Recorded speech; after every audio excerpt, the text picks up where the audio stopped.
definitely the best thing on the show was, in my opinion, was Nia Jax defeating Michin in the street fight. Like when Nia turns up the viciousness and she's the unstoppable force, bruh, get out of her fucking way. Just the sequence of the finish going from, you know, Samoan drop through a table into a trash can covering Michin Annihilator. I was like, yep, that'll do it.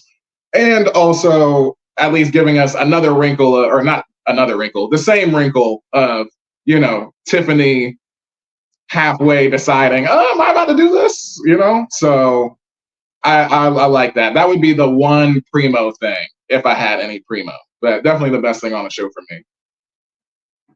Yeah, I'd give that. I'd probably put it mid rising because again, I think a lot of it's expected, but I think again, just giving them a good match, and then again, Michin still coming out looking good. Again, it's gonna be interesting to see what happens when the mid cards woman title comes in because I think Michin is definitely a strong contender as well.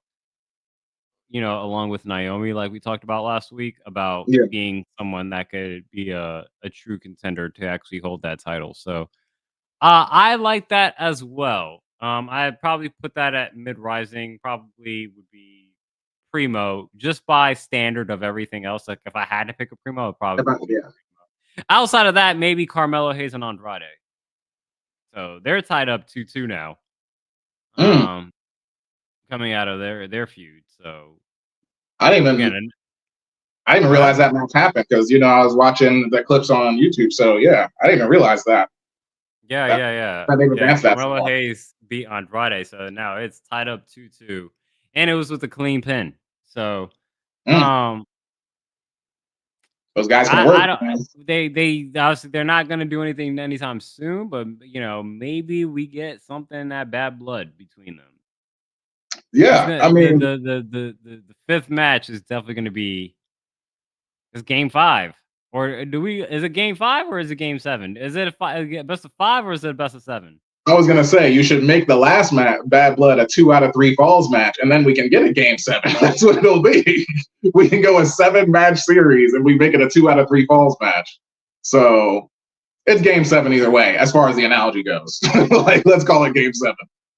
I'll put that up in primo as well. They've just been knocking out the park. That's a really good combination. But yeah, that's an example of, like I said, literally just the matches themselves. Like, I mean, obviously we've gotten segments and, you know, like Carmelo in the barbershop and Andrade talking backstage and stuff, but like literally you can follow this story just by looking at the matches.